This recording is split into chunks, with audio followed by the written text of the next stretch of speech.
नमस्कार, मैं हूं आपके साथ पूर्णिमा मिश्रा। हमारे खास प्रोग्राम क्या कहते हैं नरेंद्र मोदी में आज आपको सुनवाएंगे पीएम मोदी का वो ऐतिहासिक भाषण जो उन्होंने 1 जुलाई 2008 को अहमदाबाद में दिया। मोदी ने अपने भाषण में कहा कि अगर समाज के प्रति संवेदना होगी तो कार्य करने का आनंद भी कुछ और ही होगा, और इसीलिए मुझे विश्वास है कि इतनी बड़ी व्यवस्था आपके हाथों में है और हम सब मिलकर के कुछ करें तो स्थितियां बदल सकते हैं। मित्र, हमारे देश में एक दुर्भाग्य रहा है और दुर्भाग्य ये रहा है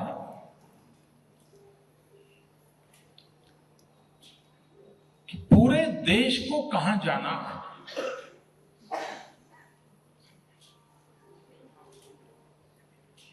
इस देश को कहां ले जाना है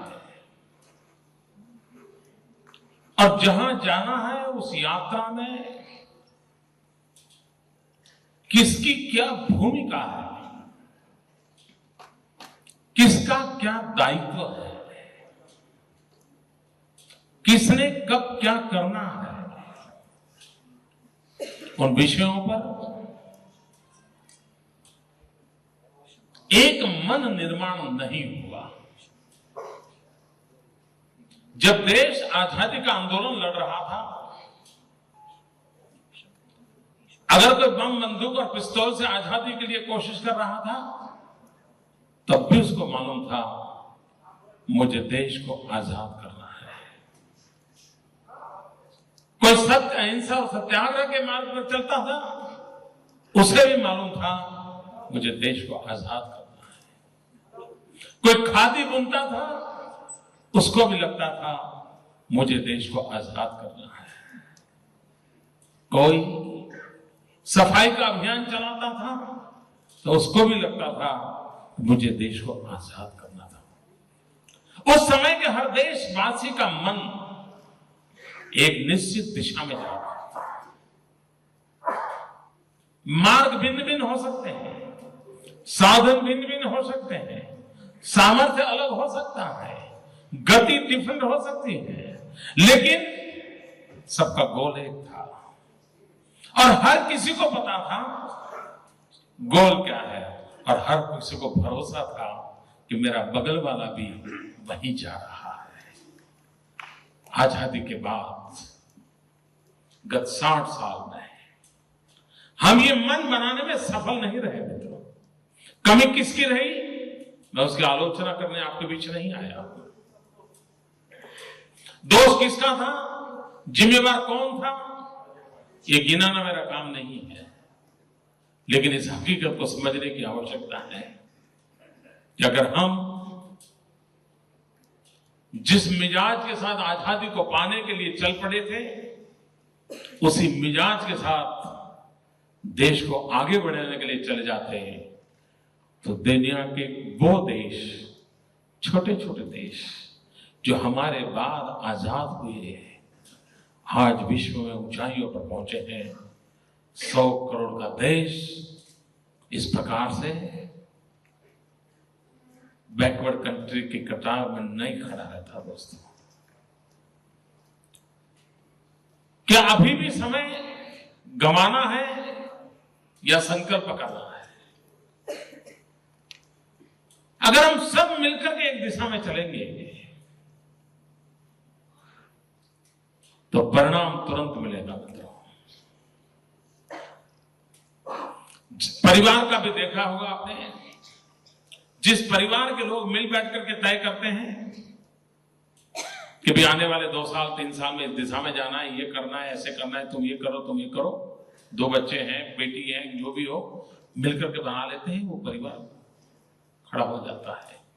लेकिन कोई परिवार ऐसे होते हैं कि बेटा कहता है मैं ये करूंगा, दूसरा बेटा कहता है मैं ये करूंगा, बाप कहता है ये नहीं करने दूंगा, माँ कहती है तुम बीच में क्यों आते हो, यही चलता रहता है और चारों में से कोई नहीं करते और वहीं के वहीं खड़े रह जाते हैं।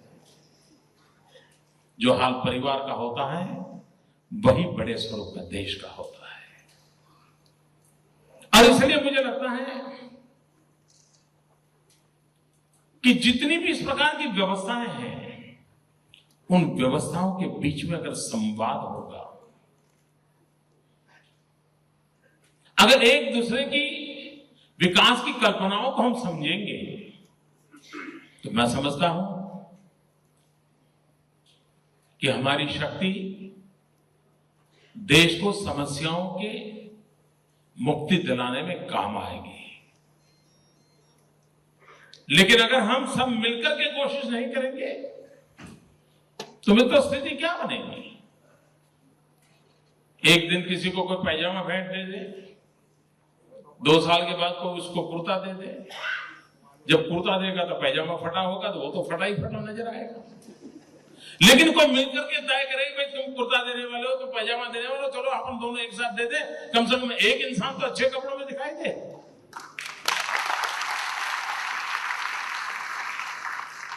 ये जो बिखराव है, ये टूटी फूटी योजनाएं हैं, वे सामर्थ्य नहीं देती। और इसलिए मित्रों, आप सब गुजरात की विकास यात्रा का नेतृत्व कर रहे हैं। कोई लक्ष्मी की साधना करता होगा, कोई सरस्वती की साधना करता होगा, लेकिन लक्ष्मी और सरस्वती की साधना करने वालों को भी जनता जनार्दन तो अंतिम उस परम सुख की ओर ले जाना है। और उस परम सुख की ओर ले जाने के लिए हम अपने मार्ग तय करेंगे। अगर राज्य सरकार का इस साल का मकसद ये है निरोगी बाल वर्ष, अगर सरकार एक अभियान चला रही है निरोगी बाल वर्ष, और बैंक भी तय करे कि भी गांव में ट्राइबल इलाके में अगर कोई अस्पताल खोलता है तो बैंक इस प्रकार से लोन की योजना करेगा। आपको तो लोन देनी है, आपको भी तो फिगर तो दिखाना ही है ना।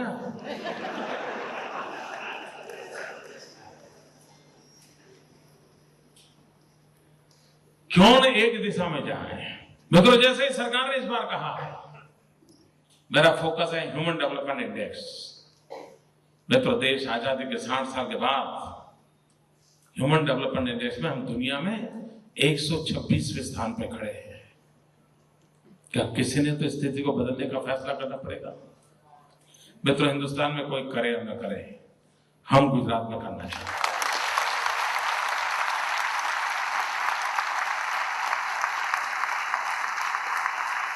और अगर करना है तो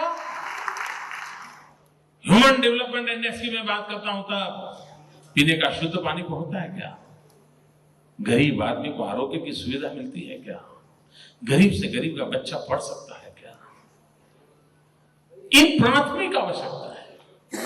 उसको दिन भर जितनी कैलोरी चाहिए उतना खाना मिलता है क्या? क्या हम सबका दायित्व नहीं है दोस्तों? अगर समाज के प्रति संवेदना होगी तो मित्रों, कार्य करने का आनंद भी कुछ और होता है। और इसलिए मुझे विश्वास है कि इतनी बड़ी व्यवस्था आपके हाथों में है, आप स्थितियों को बदल सके इतना सामर्थ्य लेकर के बैठे हैं। हम सब मिलकर के कुछ करें तो स्थितियों को बदल सकते हैं। मित्रों, हमने एक छोटी सी स्कीम निकाली है, चिरंजीवी योजना। मित्रों, हिंदुस्तान में गलीपति से लेकर के राष्ट्रपति तक सब लोग एक बात के लिए पीड़ा व्यक्त करते हैं कि इन्फेंट मोर्टालिटी रेट कम नहीं हो रहा है, माता मृत्यु दर, शिशु मृत्यु दर, इसकी मात्रा कम नहीं हो रही। और आज भी आजादी के इतने साल, 21वीं सदी में भी प्रसूता माताएं मर रही हैं। प्रसूति के अंदर बच्चा पैदा होते ही मर रहा है, बहुत बड़ी मात्रा में मर रहा है। मित्रों, ट्यूबवेल के अंदर एक बच्चा को गिर जाता है ना, कहीं पर बोरवेल में एक बच्चा गिर जाता है तो सारा देश टीवी के सामने बैठ जाता है और लगातार खबरें आ रही हैं। बच्चा सांस ले रहा है, बच्चे ने पानी पिया, बच्चे की आवाज आ रही है, बच्चा हिल रहा है, मिलिट्री पहुंच रही है, डॉक्टर पहुंच रहे हैं, मुख्यमंत्री पहुंच रहा है, सब लोग पहुंच रहे, सारा देख रहा है। सबके मन में रहता है वो बच्चा बच जाए तो अच्छा होगा। मित्र, ट्यूबवेल के अंदर गिरने वाले बच्चे के लिए पूरा देश पीड़ित हो जाता है, लेकिन हर गली मोहल्ले में प्रसूता के अंदर कितने बच्चे मरते हैं, कभी सोचा है मित्रों? कितनी माताएं मरती है, सोचा है मित्रों? कौन उसकी चिंता करेगा? और आज अनुभव क्या है? इस चिरंजीव स्कीम के कारण मैं गरीबी की रेखा नीचे जीने वाली माताओं को इंस्टीट्यूशनल डिलीवरी हो, अस्पताल में डिलीवरी हो, तो जिंदगी बचाई जा सकती है। और एक अभियान चलाया, डॉक्टरों के साथ एमओयू किया, प्राइवेट डॉक्टरों को विनती की, आप आगे आइए। और गुजरात में गायनेकोलॉजिस्ट डॉक्टर आगे आए, हमारे साथ कंधे से कंधा मिलाकर काम में लगे। और ऐसी गरीब प्रसूता माता अस्पताल जाती है तो 200 रुपया किराए का सरकार देती है। जितने दिन अस्पताल में रहती है प्रतिदिन 200 रुपया देती है। उसका पति भी उसके साथ मदद में रह जाए तो उसको भी 200 रुपया देती है। और अपने बच्चे को हंसते खेलते घर ले जाए तब भी 200 रुपये किराए के देते हैं। और अस्पताल का पूरा चार्ज सरकार देती है। दोस्तों, उन डॉक्टरों के साथ मैंने एमओयू किया है कि ऑर्डिनरी डिलीवरी होगी तो इतना पैसा, सिजेरियन होगा इतना पैसा। मित्रों, ये योजना के बाद करीब 1 लाख से ज्यादा डिलीवरी हुई। अगर ये योजना न होती तो 1 लाख डिलीवरी के सामने करीब 900 से ज्यादा माताएं मर जाती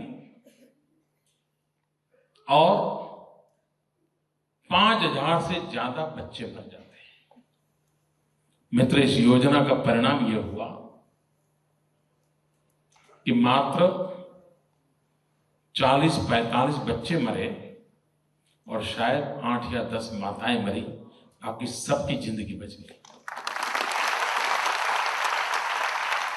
अब मैंने उस योजना को आगे बढ़ाने के लिए एक और काम किया। मैंने कहा कि जो डॉक्टर जिस तहसील के अंदर गायनेकोलॉजिस्ट डॉक्टर नहीं है, अगर कोई डॉक्टर वहां जाता है तो मैं उसको एडवांस में 3 लाख रुपए दूंगा एक्स्ट्रा ट्रीटमेंट के लिए। और बाद में जैसे जैसे पेशेंट की ट्रीटमेंट करता जाएगा उसमें से मैं काटता रहूंगा। मित्रों, क्या ये काम बैंक नहीं कर सकती?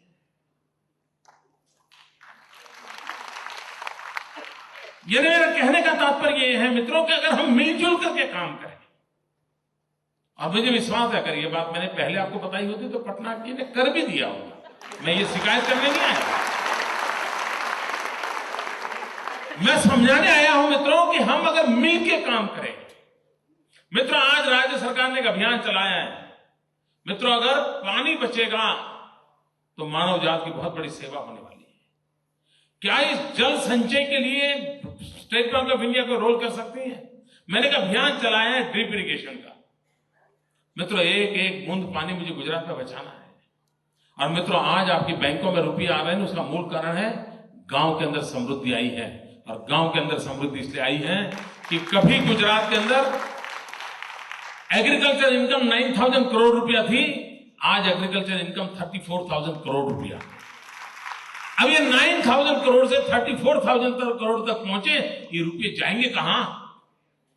आपके तो टेबल पे आके रखेंगे, वो जाएंगे कहां? वो कहां खर्च करने वाला गरीब गांव का आदमी? जब बेटी की शादी होगी तब लेने आएगा आपके पास।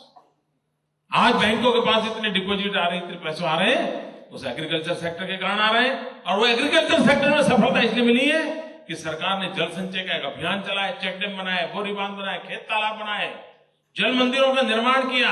और अब ड्रिप इरिगेशन के माध्यम से अगर पानी पहुंचाया जाएगा, पानी का बूंद बूंद बचाई जाएगी। मित्रों, इस ड्रिप इरिगेशन में सरकार 50% सब्सिडी दे रही है। 45% लंबे समय के लिए लो इंटरेस्ट, कम दाम की ब्याज वाली लोन सिर्फ 5% किसान को देना है। लेकिन अगर हम ड्रिप इरिगेशन देते हैं मित्रों, बिजली भी बच जाएगी, पानी भी बच जाएगी, जमीन की सुरक्षा होगी, फसल अच्छी होगी और मित्रों मेरा किसान सुखी होगा। क्या हम इस योजना को साथ मिलकर के चला सकते हैं? ऐसी सैकड़ों योजनाएं हो सकती हैं।